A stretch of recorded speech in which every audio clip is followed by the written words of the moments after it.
Welcome to Non-Human Entities YouTube channel. Please subscribe, like, and share if you enjoy this show.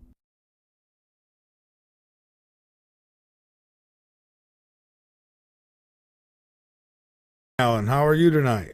I'm very well, thank you. And you? I am doing just fine, and I want to thank you so much for being with us tonight. I know it's going to be ungodly hours for you. I appreciate you staying up with us. No problem at all. Only too happy to be here. Oh, great. Well, I thought we'd start out with a little bit of background. I like to do that, so I thought maybe you can share a little more background with us and what led you into the type of work and research that you do these days. Okay, well, most of my interest in terms of research and writing is to do with ancient history, particularly to do with the megalithic structures of Britain and Europe. Those are the standing stone circles and the stone avenues and stone-lined tombs that we find all over the British Isles and across much of France.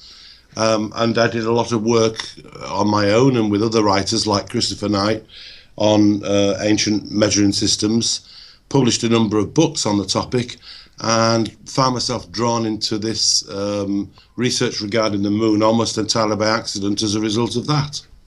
Yeah, and I wanted to ask you about the moon as well. So maybe we could get into that first, and maybe talk a little bit about some of the history here with this planet. So the moon, is it artificial in your opinion? Yes, I think there's absolutely no doubt in my mind that the moon is an artificial object and that it was deliberately created to do the many jobs it does for the Earth. And I think even beyond the fact that it was created, albeit a long time ago, 4.6 billion years, whoever created it was sure that there would one day be an intelligent species living on the Earth and wanted that species to know what had been done, and so incorporated all sorts of things into the moon which would lead us to recognize that fact. Based on your research, then you would say that it was deliberately engineered to sustain life here on Earth. Then, Yes, there are all sorts of reasons why that is definitely the case.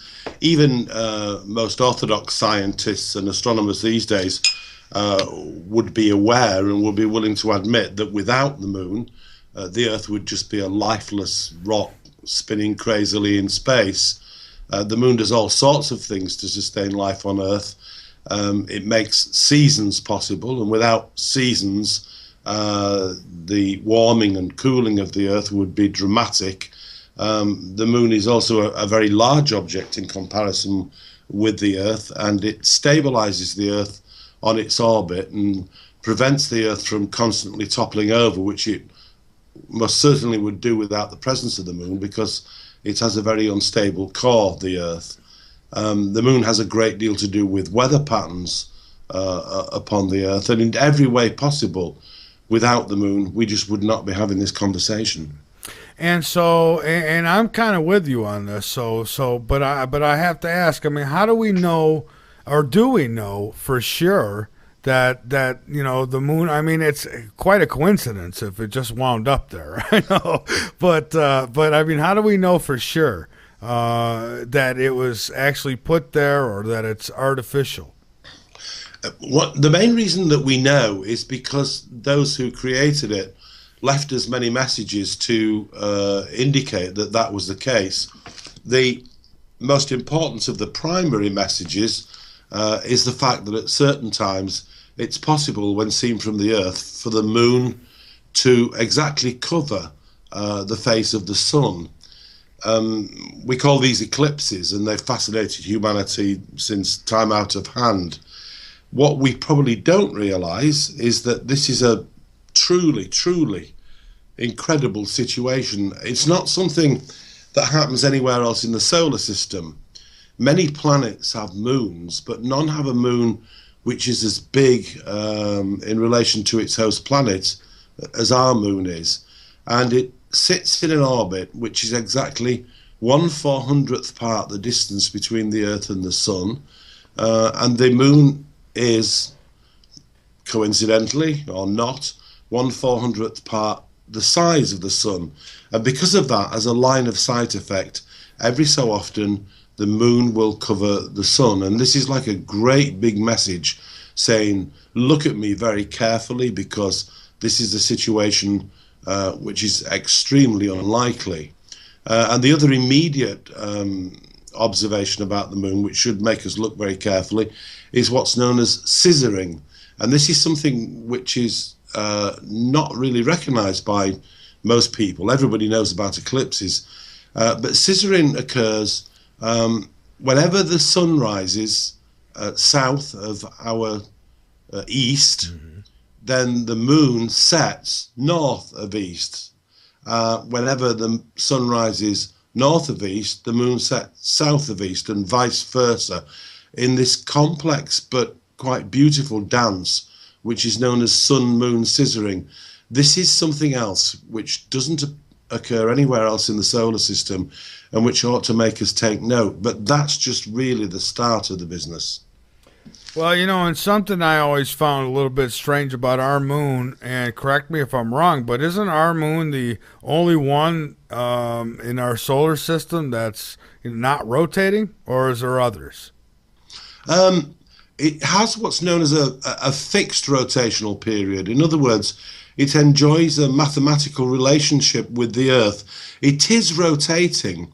When we see it in the sky, it looks to us as though we always see the same face of the moon, which in fact we do, because although the moon is turning, it is turning in synchronous orbit with the Earth. When the moon is new, we would, that's mean when there's no moon in the sky, we would in effect see the other side of the moon, but we don't, because of this synchronous orbit. So although the moon is turning on its own axis, and it takes 27.322 days to do that, it appears to us on the Earth that we're always seeing the same face. This is another really peculiar aspect of the moon. Well, yeah, very much so. And so then the moon seems to be, I mean, almost like there's a blueprint of exactly, hey, we need to get over to this planet and we need to live here, and in order to do that, we're going to need this. I mean, because it is amazing how without the moon, I mean, I've had people say, oh, we'd be fine without the moon. I don't think so. We'd have, there'd be a lot of difference here on this planet without that moon. Yeah, I mean, just as one example, before the moon was in position, we know from calculations that the Earth was turning on its own orbit once every 2 hours, which is a crazy speed. It had no atmosphere to speak of. It would not have been able to maintain elements like water because it was spinning so quickly on its axis. The year would have been the same length as it is now. But what the Earth really needed, if it was going to settle down and if it was going to start building an ecosystem, was, if you like, somebody with a foot on the brake to actually slow the Earth down. And that's one of the things that the moon has done. And as the moon has slowed the Earth down, so the moon has retreated very slightly and gradually, year by year, from the Earth until it has achieved this synchronous orbit with the Earth, which is truly crazy, truly impossible. But of course, because it happens, people will just say, well, it's there, and that's what happens. But not everything that appears to be natural is natural, and the moon certainly isn't. Now, is our moon the only one suspect of this, or are there other moons in our solar system, such as, well, one of the moons of Mars and even Jupiter? There's talk of some of those maybe being artificial. I mean, I've heard these stories, and I've looked as carefully as I can at these, but there's no particular indication to me that the satellites of other planets are anything other than either naturally made objects, which were made at the same time as the planet was made, or which have been captured since, and which are captured asteroids. I can't find an instance in the solar system of a moon that is so outrageous as the Earth's moon is. I mean, for example, the moon is only 3.66 times smaller than the Earth. We live in what is almost a binary planetary system, both of the bodies being reliant upon each other and turning around a common centre. that doesn't happen anywhere else in the solar system because all the other moons are very small in comparison with the host planets, whereas our moon is very big. There is one object in the solar system which is very suspect as far as I'm concerned. That is a minor planet, a very small planet, which is out in the asteroid belt. Now, the asteroid belt is a region of debris which goes around the sun in between the orbits of Mars and Jupiter. Some people used to think that it had originally been a planet and that the planet had broken up. But the latest idea of science is that it never got to be a planet at all. But I think this is wrong. There is this minor body in the asteroid belt, which is today is called Ceres. And in fact, there is a spacecraft there at the moment called Dawn that's studying the thing. The really weird thing about Ceres is that it has exactly the same relationship to our moon as our moon has to our Earth. So we've said the moon is 3.66 times smaller than the Earth, and nevertheless it's very light in mass, and so it's only 1/81st part of the mass of the Earth. Now, this little planet Ceres is 3.66 times smaller than our moon and is 1/81st part of our moon's mass. So the only other signpost that's out there in the solar system that I have seen, apart from our moon, is Ceres. And I think that exists where it does in order to tell us where the material came from which made our moon. Which leads me to my next question. That is, what materials are the moon made out of? I mean, if you were going to build something like that, what would it be made of? We know because of experiments on rock that's been brought back from the moon, and also from the chemical composition we can tell from meteorites that have fallen on the Earth from the moon, that the moon is composed of a rock which is called basalt. Now, basalt is a very lightweight rock, and it's created by volcanoes. If the moon had the same relative mass as the Earth, it would be much, much heavier than it is. But it's almost as if it was made of sponge. It's very big, but it's very light in weight. This brings us to a real problem. The only accepted scientific theory as to how the moon got where it is, which is viewed by science these days, is the suggestion that a very large Mars-sized planet collided with the Earth and forced matter off the surface of the Earth, which eventually came together to form the moon. There are all sorts of reasons why this eventuality, which is called the Big Whack theory or the giant impact theory, there are many reasons why this is extremely unlikely, but that's the explanation that we get. A far more likely explanation is that the basalt which composes the moon was brought from somewhere else in its dust state as very, very small particles of rock, and that it coalesced, it came together when it was placed into the orbit of the Earth. So what we're looking at as far as the moon's concerned is a rock called basalt, which exists on the surface of the Earth, but the moon doesn't contain hardly any of the major elements which make the Earth what it is in terms of iron, for example. No real heavy elements on the moon. And so why couldn't we, I mean, this is something that's kind of always puzzled me, is how they determine, you know, a planet, I mean, because when you look at our moon, I would imagine if it had a thicker atmosphere, it would be a planet itself, basically, wouldn't it? I mean, wouldn't we be able to transform it and actually live on it? Yes, there are. I mean, in terms of size, it definitely qualifies as at least a minor planet, but in fact, it's not that much smaller than some of the other planets in our solar system. It's not that much smaller, for example, than Mercury, and it's not tremendously smaller than Mars. So given the right circumstances, it would qualify as a planet.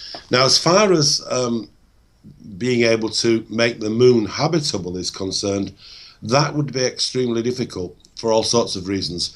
One is that the mass, or if you like, the weight of the moon is so low that it can't retain its own atmosphere. And without an atmosphere, if we were to live on the moon, we'd have to create everything that we need. A lack of atmosphere and a lack of gravitational force due to its low mass has also meant that elements that existed on the surface of the moon, like water, for example, have been able to escape into space. From my point of perspective as a co-writer on a book about the artificial nature of the moon, it seems to me that the moon was never intended to be lived on. It really is just a helpmeet for the Earth. It allows the Earth to be the haven of life that it is. Of course, the other thing that the Earth has going for it that the moon doesn't is that it has what's known as a magnetosphere.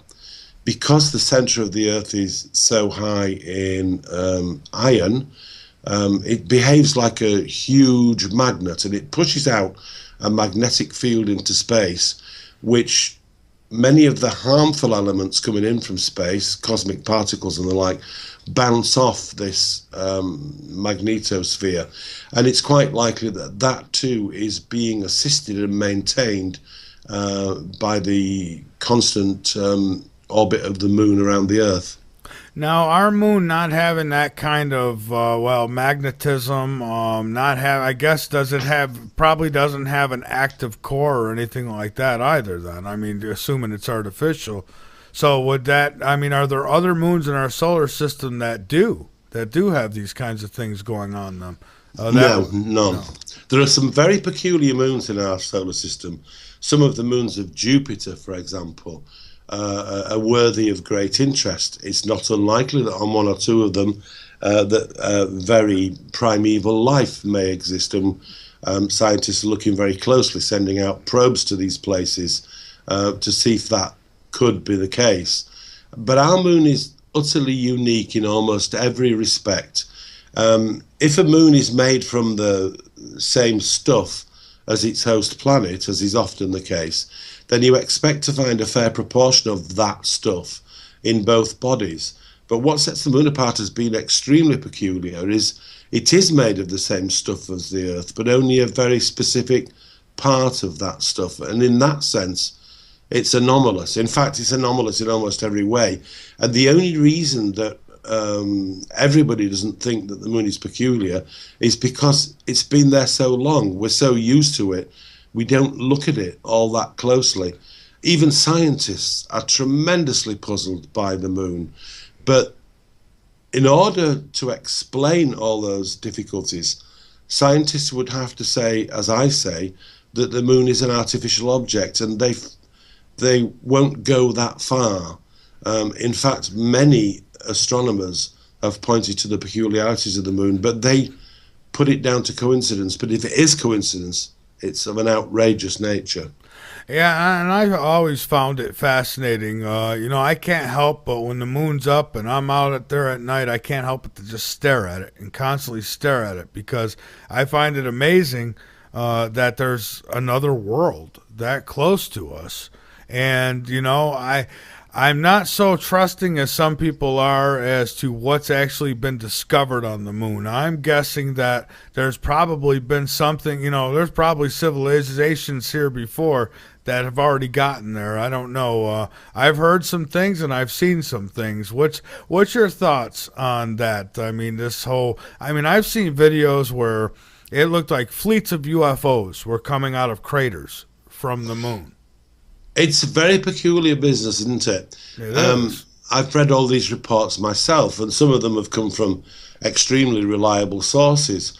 A lot of things were said to the Apollo astronauts and said by the Apollo astronauts to Earth, which were not fully reported. Not many people know it, but when the Apollo astronauts were out there in space, they had two different ways of contacting the Earth, one which anybody could listen in on, and one which was obviously confidential.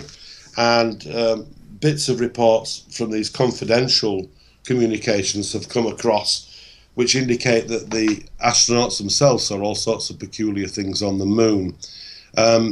If we take my theory to its ultimate conclusion, that the moon was created in order to sustain life on Earth, then it's logical that whoever created it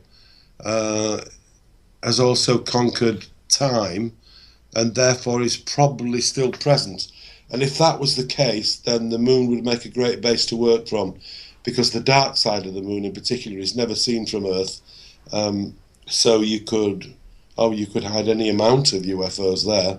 Wouldn't they be a little concerned now with us sending satellites up there, the Chinese sending probes up there to go circle the moon? And I mean, or are they just that good where, our technology's not going to spot them anyways?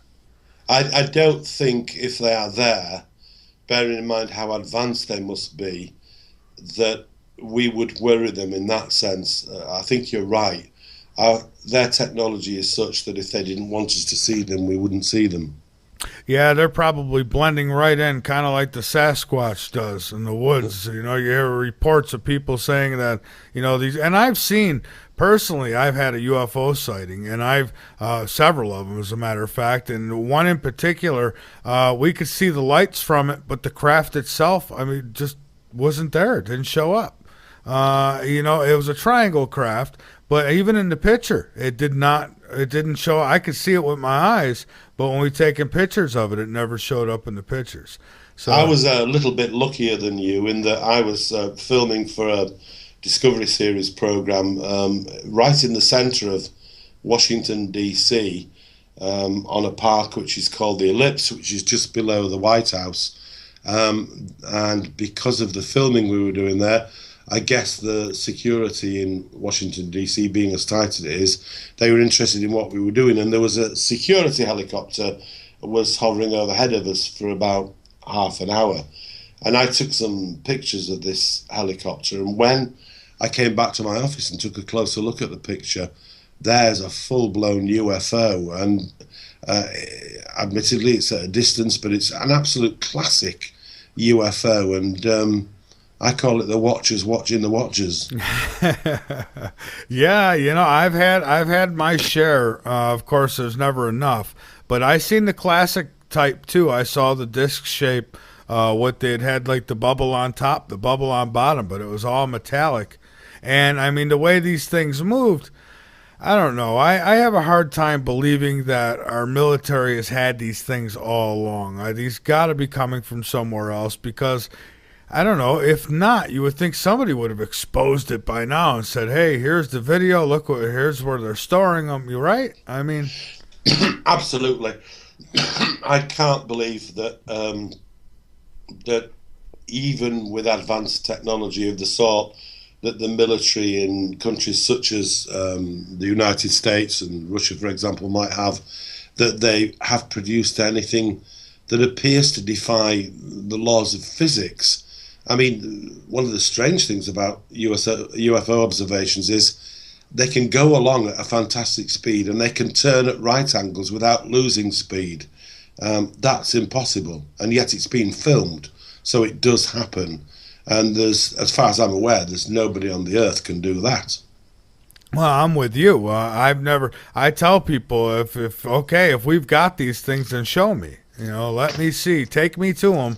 Because I don't know, if they do have any, then they're reverse engineering them, and they're probably having a lot of mistakes because they can't possibly, I don't think, understand that type of technology. Now, I don't know how much flavor you put into abductees, but I've had some abductees tell me that these ETs control these crafts with their minds, and I've had actually some UFO researchers tell me that, but I don't know how we would know that for sure unless we were able to have a conversation with them, or if we had one in our possession. Absolutely. It's not out of the question that we do have such things in our possession. If we're to believe stories like, one of the oldest, the Roswell incident, for example, it could be that sometimes these things come to grief on the Earth and that the crafts or parts of the crafts have been picked up. But I'm pretty much with you in that even if we found one, I'm not quite sure that we would know what to do with it. There is a school of thought that says we are already using alien technology, and that the tremendous rise in technology which has taken place during your lifetime and mine could have been due to reverse engineering of objects that have been found, computing, for example, the existence of integrated circuits and so forth, might seem to be to have come along to humanity much quicker than perhaps it would have done just under normal circumstances. And there are people who are willing to bet that a lot of that kind of technology is reverse engineered from stuff that's been found. Well, yeah, and you know, I mean, that's like go get a Boeing and bring it back in time, bring it back a couple thousand years, and I don't know, drop it in the desert and see if anybody there knows how to get that thing flying. Yeah, I mean, I don't think they'd be able to get it flying, but I think human beings, being what they are, they might be able to get the coffee machine going, if you see what I mean. That's right. So let me ask this now: how would they get the transfer of material to make the moon? So where would the material? You say it would have come from Earth, probably. Then how did they get it there?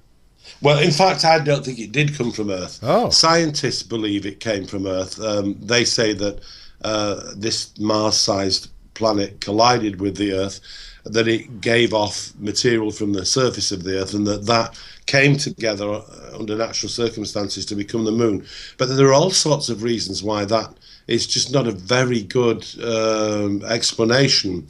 For example, anything that exists in a particular part of space has a special oxygen signature called the oxygen isotope signature. And for example, Mars does not have the same oxygen isotope signature as the Earth because it came together in a different part of space. Now, had another object hit the Earth, then the oxygen isotope signature of that body also ought to be present, and it's not. The other reason why this giant impact theory is not likely to be true is because we know that had such a large object hit the Earth, it would have set it spinning so fast that it couldn't possibly have slowed down as much as it has, even allowing for the existence of the moon. So I think we need to look further for the material which made the moon, and the most likely place is between the orbits of Mars and Jupiter, where the asteroid belt is now, which I believe was a fully blown planet in its own right at one time, probably a very similar sort of planet to the Earth.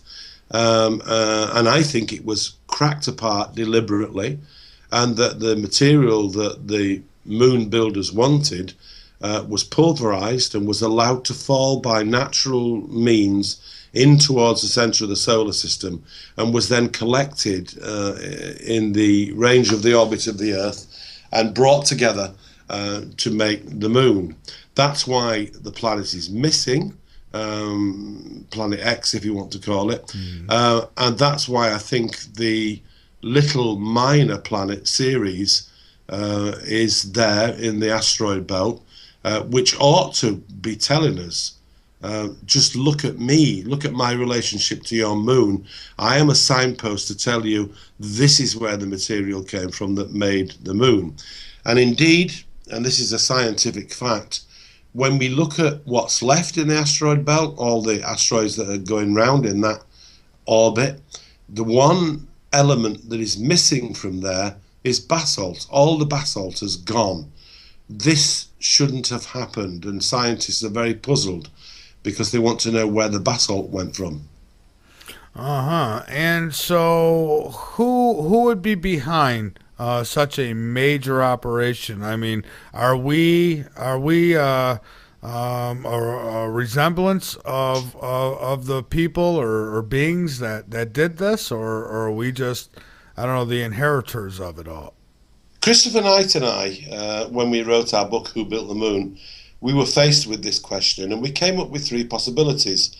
The first possibility obviously has to be that God did it, but we thought that was unlikely because the moon was not there right at the start. It was put there as an afterthought in order to make the Earth habitable, whereas surely God would have done the job right in the first place. Great point. Yeah, the next likely candidate would be some highly philanthropic aliens who came along, saw that the Earth was in the right position relative to the sun, but that it needed some help, and that it was them that built the moon. The third theory is the most controversial, and it's very difficult to explain this to people in terms that people can accept, and that is that in fact it was us that built the moon. In other words, people from our own distant future went back in time and built the moon. This appears to throw up all sorts of really outrageous paradoxes, but when you look at the situation very closely and in terms of what we know about physics, they wouldn't have been doing anything which is beyond the known laws of physics. So this has to be considered a possibility, and there is no creature anywhere, and never has been, who has a better vested interest in the Earth being habitable than human beings. So in the end, we came down to the fact that it was probably humanity from the future that created the Earth. And that could also go towards explaining a lot of the UFO sightings that we do see. If these people from the future went back in time to create the moon, then they've probably also been keeping an eye on humanity all along. Just as one example, the classical grey alien from television and from science fiction, but also from many, many sightings, may well not necessarily be a viable biological species on its own. It may, if you like, be an avatar which is being controlled from the future. Time travel is always going to be extremely expensive and very dangerous. It would make much more sense for people from the future to have their own private army that was here all the time and which they could control from the future. Sending messages across time is much, much more realistic than travelling, much cheaper and much less dangerous. So maybe they are controlling a lot of these sightings that we see. What an incredible concept that is. I mean, that really is, that's food for thought for sure.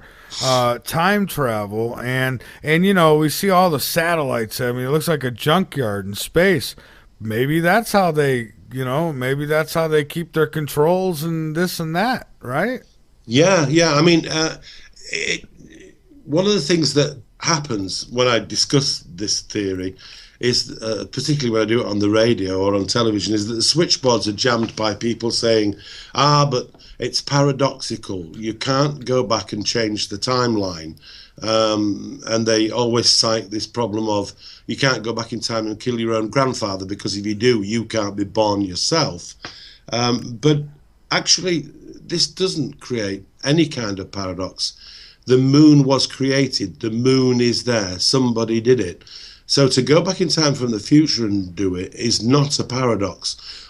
On the other side of the coin, if the moon was created by people from the future and you don't go back and do it, then that is a paradox. So it might just as easily be suggested that we have to do it. Certainly if it was aliens that did it, they would also have to be time travelers, because they clearly knew 4.6 billion years ago that there would be an intelligent species living on the Earth that would observe the moon, and so therefore they made the moon in such a way that we could not fail ultimately to realise what they had done. Now, if that was us from the future, that would make absolute sense, because what would happen is gradually over a period of time, because of people like me and others like me, we would come to realise that the moon was artificial, and we would come to realise the part that we'd played in it. Wow. So then, touchy as it gets, but then the Bible, I mean, biblical scripture could actually be time travelers who, you know, we made man in our image, this is such and such. I mean, it could be time travelers, right? Well, I mean, there's no doubt whatsoever that the chemical constituents that make life on Earth have always been here. They're constantly recycled because the Earth is a very volcanic place, and it constantly brings up nutrients and minerals and chemicals from below the surface of the Earth that allow life to flourish. And when life first came onto the Earth, it did so in the warm oceans of the Earth, which were infused with all the chemicals. But as far as we're aware, the first life on Earth still exists in Western Australia. It's a very primitive form of single-celled creature. And because it still exists in Australia, there is nothing in the laws of physics to have prevented people from the future taking it back in time and seeding the early oceans of the Earth with it. This sounds absolutely implausible and really weird, but I've been into it to the nth degree. There is nothing in physics that prevents this from being the case. We may have created ourselves.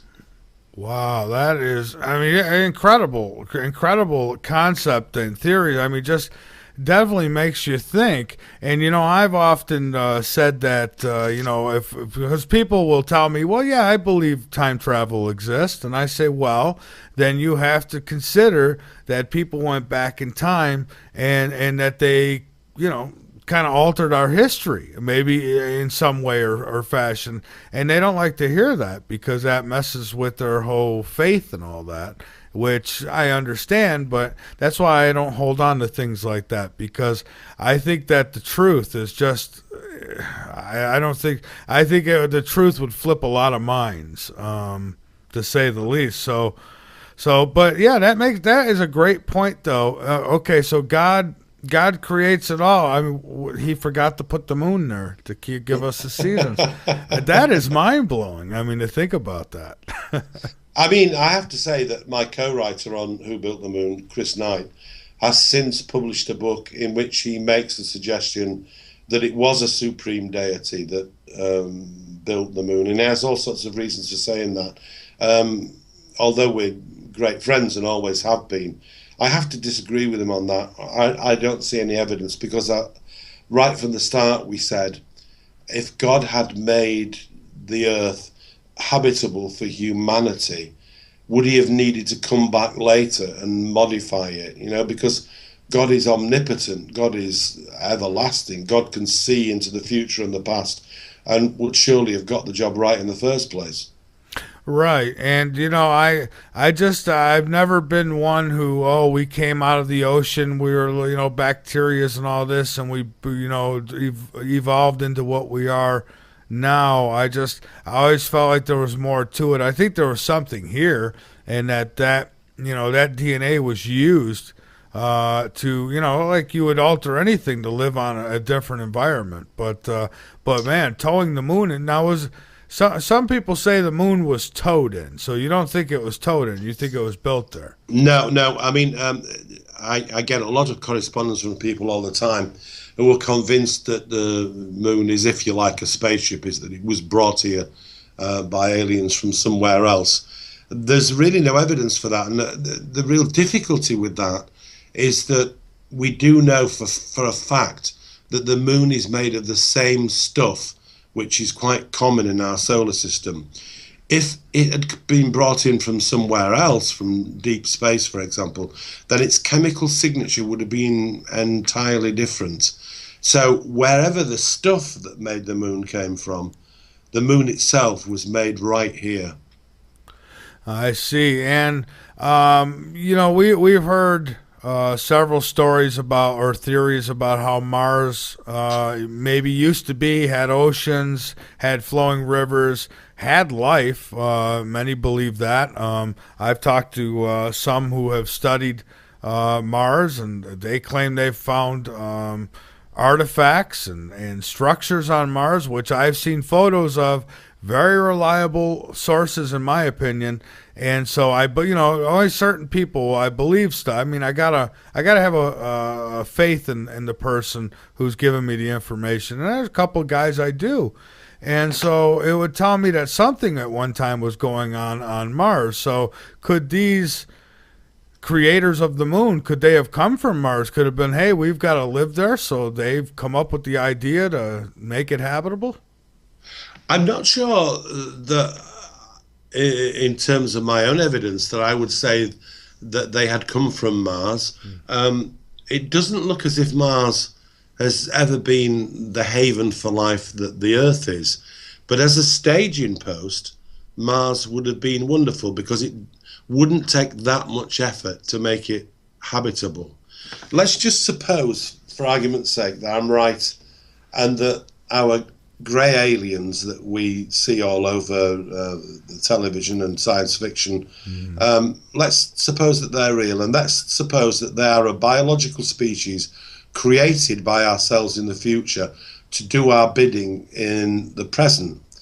They would have had to have existed across a vast span of time in order to do all that they did in terms of making the moon, seeding the earth with life, keeping an eye on that, and doing any job that their masters in the future wanted them to do.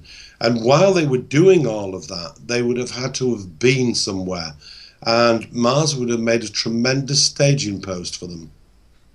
Yeah, it would have. And, it almost looks like at some point there was some kind of war that took place. I mean, you've got, they say Mars' atmosphere, of course, I don't believe everything they say, but they say the atmosphere was ripped away suddenly.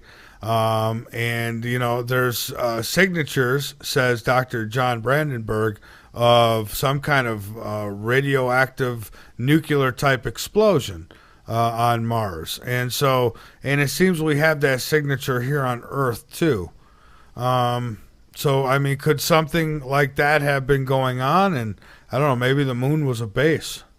It's not beyond possibility. Right back to when I was a child and a teenager, there were all sorts of books coming out which suggested that aliens had intervened in the affairs of humanity. And one of the most persistent of those suggestions was that a great battle had been fought by two different agencies in space, and that the Earth and probably Mars and maybe even the Moon were used as staging posts during this conflict. I mean, it's not out of the question. Some very, very strange things obviously have happened. Mars may well have been a haven for life at one time, but there's two possible reasons why it might not be now.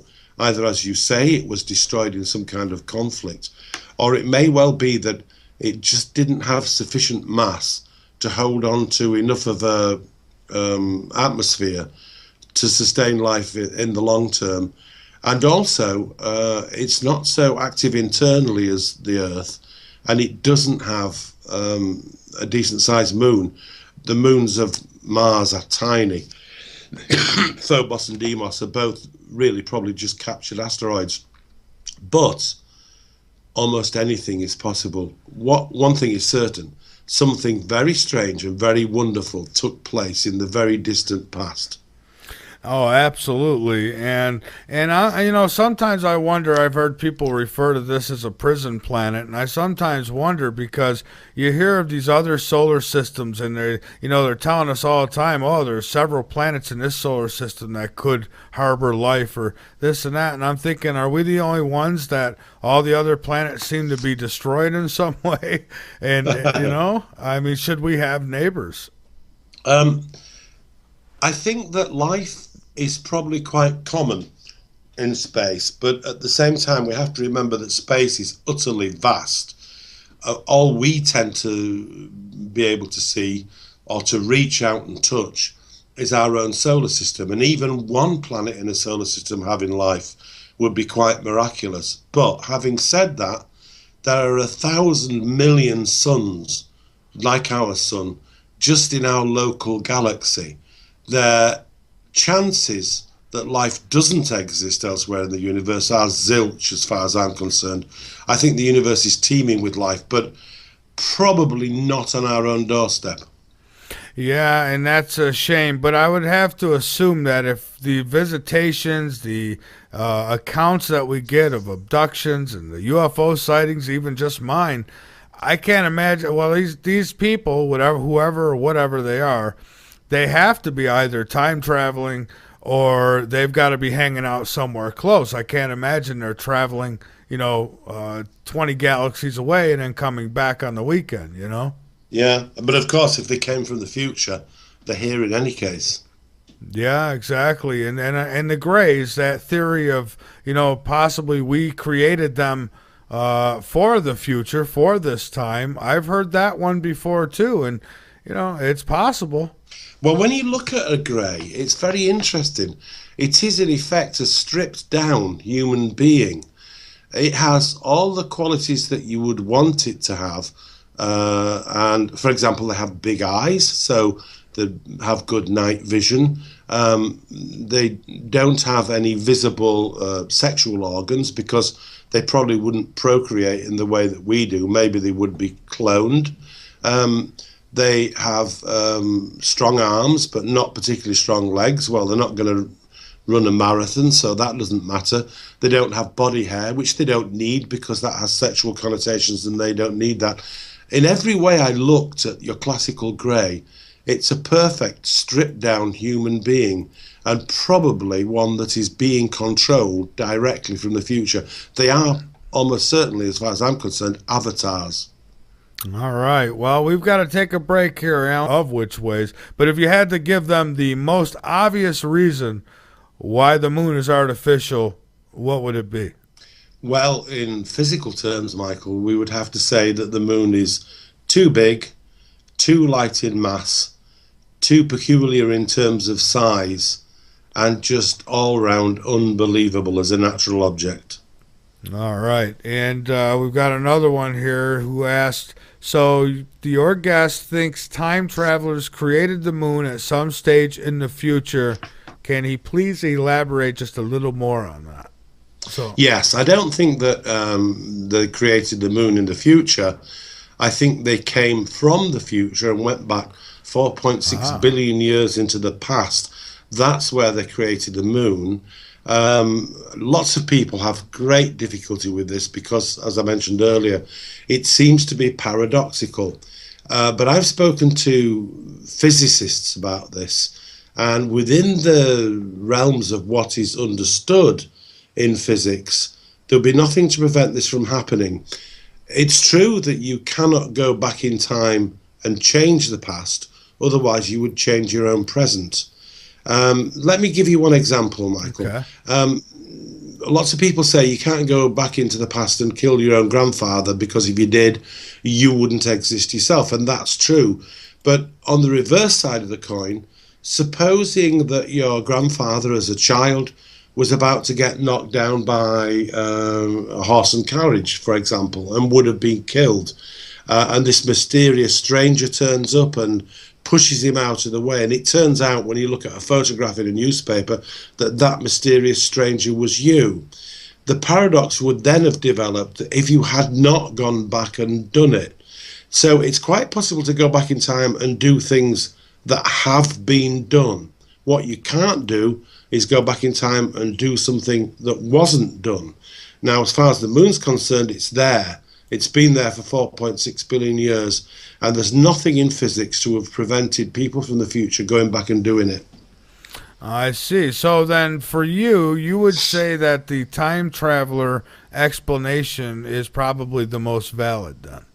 Well, the reason that I think it is we've talked a little bit before the break about how it's unlikely to have been God for all sorts of reasons.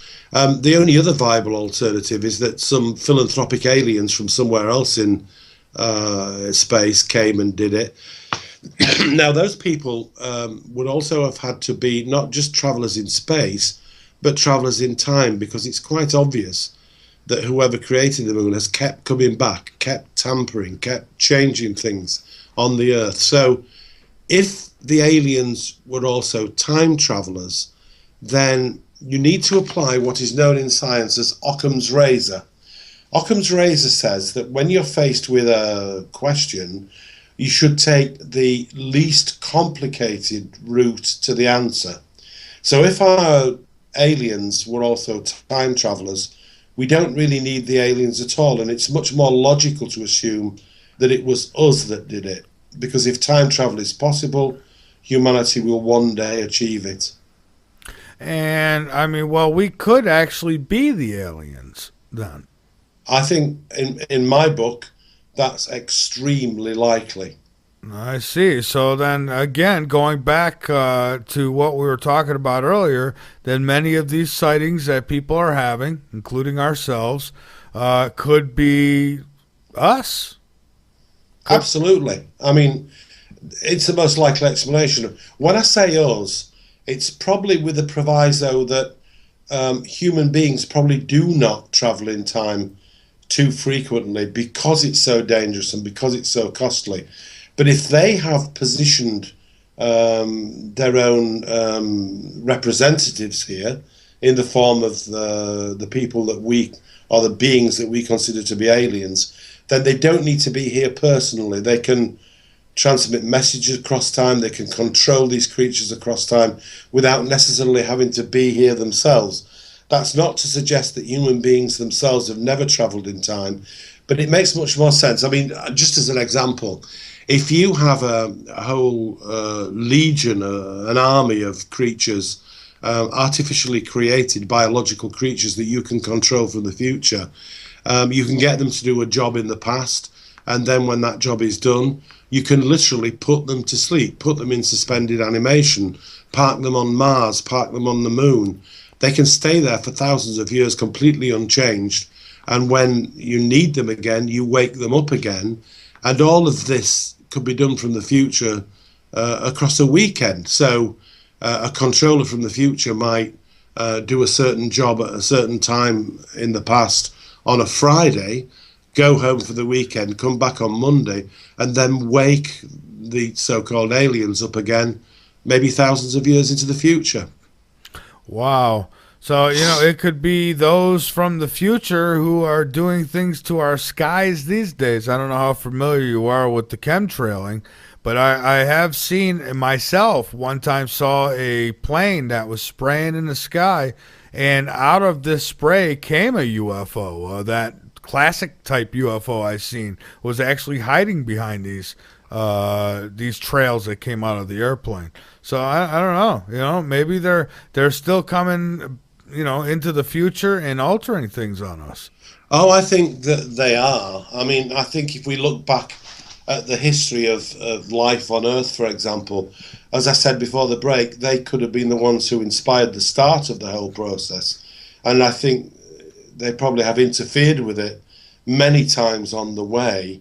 I mean, if you look at human beings, for example, the development of hominids, the creatures that led to human beings, there's all sorts of gaps in the fossil record which seem to indicate that something very strange happened to create human beings, and probably across very short periods of time. So they may be interfering all the time. Yeah, I was gonna say. Well, I mean, would you think that maybe they are behind the tech? I guess the hidden history.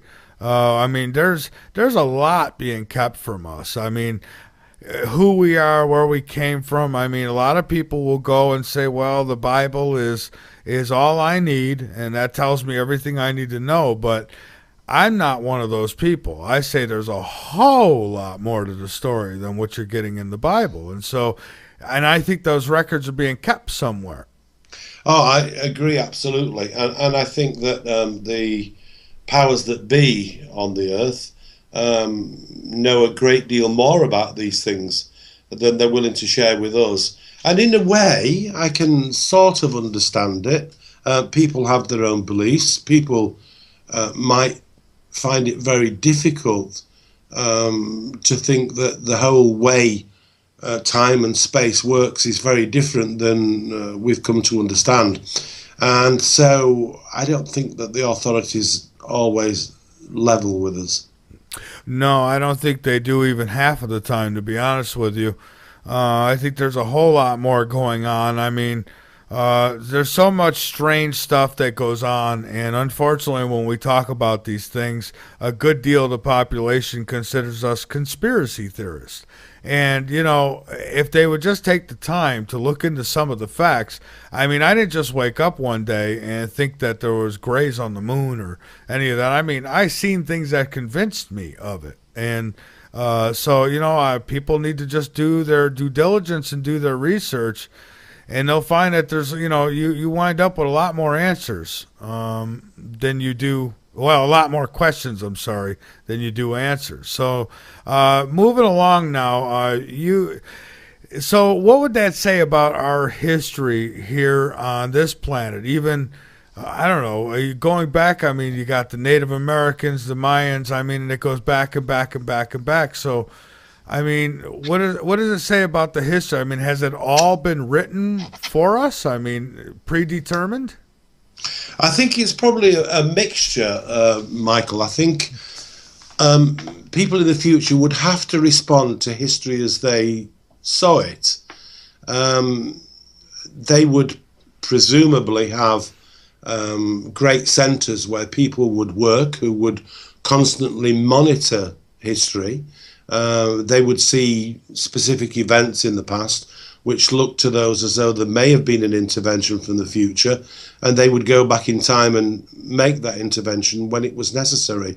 The reason that this is so difficult to understand is because we're used to a world in which effects come behind causes, come after causes.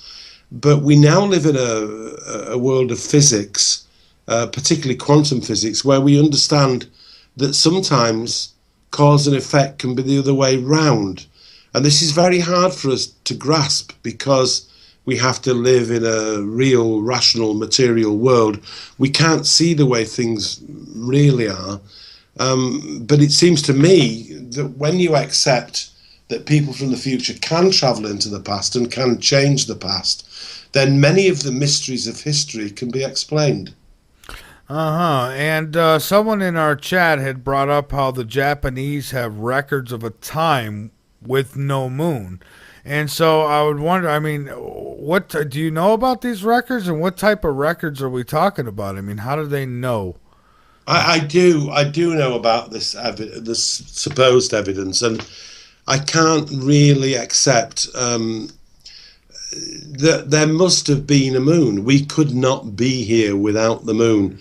The moon is clearly almost as old as the Earth, and the Earth could never have been right for life without the moon, because it does so many jobs for us. It controls the seasons, it keeps the Earth stable on its axis, it slowed down the Earth considerably. The moon had been there a very, very long time before life started on the Earth. So I think this is mistaken history. I don't think the Chinese ever did actually report that there was no moon. I think people get confused. And it seems to me from a practical point of view that such a situation couldn't happen. I see. Now, could some of these groups that we hear about, such as the Illuminati, the Knights Templars, and all these types of groups, I mean, could these be these time travelers who are altering our existence? Yes, as peculiar as it sounds, I think that's extremely likely. But it's a very difficult situation to fully understand. They're not really changing anything. They're only confirming something which has happened. And it's all to do with this mysterious cause and effect business that can happen the other way around. It's more of an interaction, if you like. But I do think that many events in history have been brought about because of people from the future. Yeah, well, it would make sense. It'd make a lot of sense to me. So then, okay, so we hear the stories about the United States and, Columbus and all this, but according to your research, I mean, well, then not to mention the Native Americans who were already here. I like how they say he discovered America. There was already people here, but you say that there might have been people here and visiting the United States going back as far as when? Well, if I put my other hat on, the book I cooperated in, Who Built the Moon, was really out of the mainstream of my research, which is to do with ancient and more modern history. And I once was trailed on the Discovery Channel to do with some documentaries I'd done because I made the statement, every man and his dog went to the United States before Christopher Columbus. It's absolutely true that people have been going there, particularly from Europe, for a very, very long time. Just as one example, down in Bristol, which is a city on the west coast of England, there are fishermen there who, right back to Tudor times and even longer ago than that, were regularly fishing for cod off the Grand Banks. They knew that America existed, but it's quite likely that the first visitors from Europe to the New World goes right back to maybe around about 2000, 2500 BC. And the reason that they were there was because the Bronze Age had started in Europe and they needed copper and they needed tin. And they were traversing the Atlantic to go up into the Great Lakes area where there was a tremendous amount of copper. And there's quite significant evidence that people have been travelling backwards and forwards to the States at least until that time. And then historians say to me, well, why is there no absolute cast iron record of it? And I say to them, you don't kill the goose that's laying the golden egg. If you've got something which is special and something which is earning you money, you don't tell everybody else where you're going and what you're doing.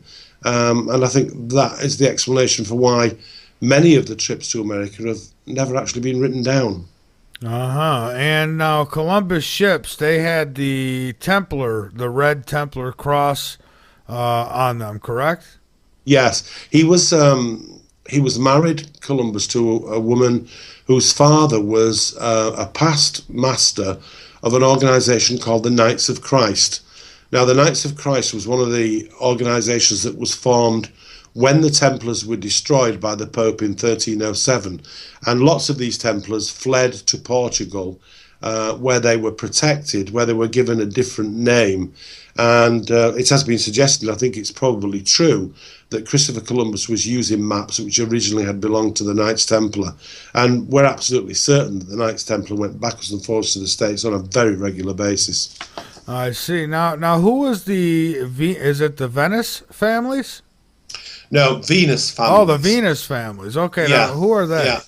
There has been, throughout history, a continuing emergence of groups of people who had very specific objectives. Their main objective was to build a world, or a part of a world, in which there was genuine equality and which was not ruled by kings or emperors and was not dominated by one religion or another religion.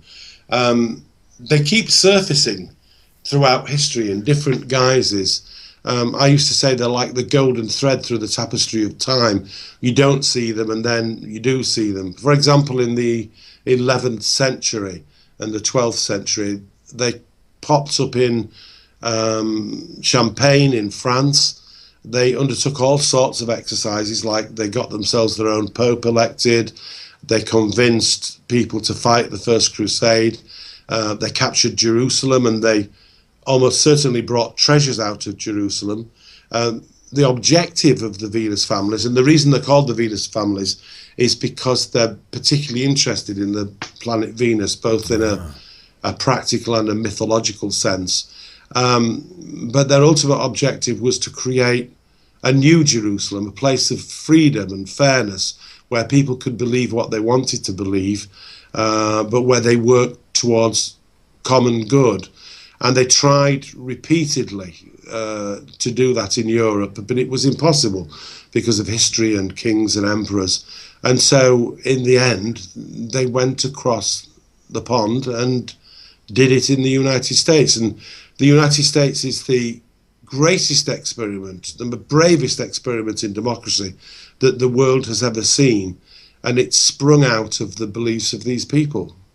And so then the knights actually could be, again, foot soldiers for these time travelers even. Well, that's certainly not out of the question. I mean, none of that occurred to me at the time when I was first interested in the Templars and what the Templars had done. Their ultimate motivations could be control or influence from the future. But one thing is certain, this group of people that we call the Venus families. And I have to say, it's just a name. We don't know what these people call themselves. But who knows who is influencing them? Their ideas are at one and the same time very revolutionary and very futuristic, but also very ancient, because it seems like the kind of world that they want. For example, in terms of religion, they don't worship a god or a goddess. They worship both. They worship unity. That's a very futuristic concept, but it seems to have been also the case in the distant past. So it's hard to tell where they come from.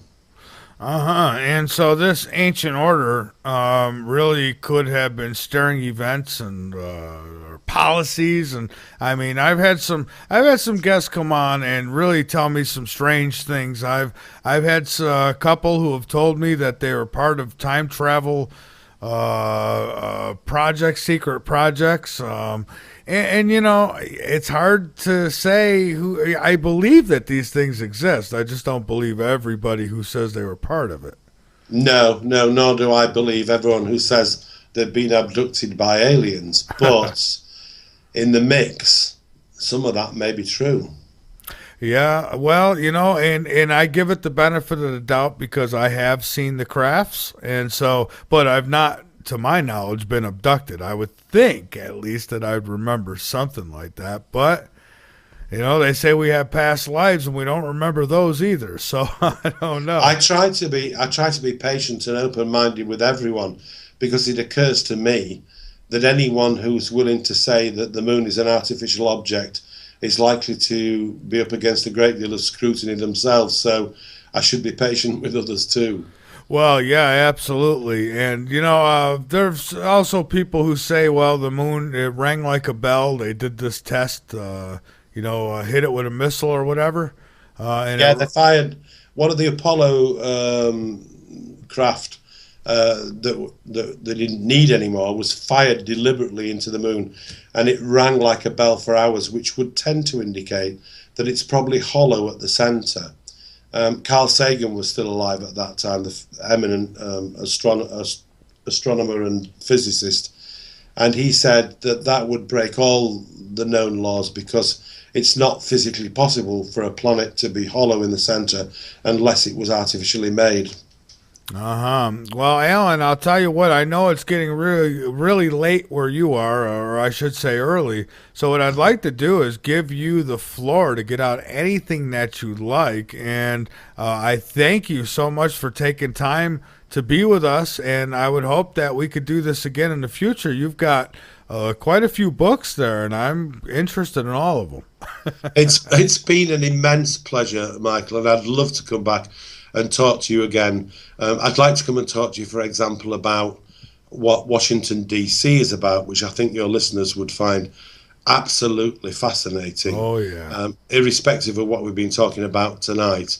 I would just like to finish by asking people to be patient with other people, to remain open-minded, and to look with wonder at this wide and wonderful world that we live in. Yeah, I second that motion, for sure. Now, Alan, if you want to give out a website or anything else, appearances you got coming up? Or?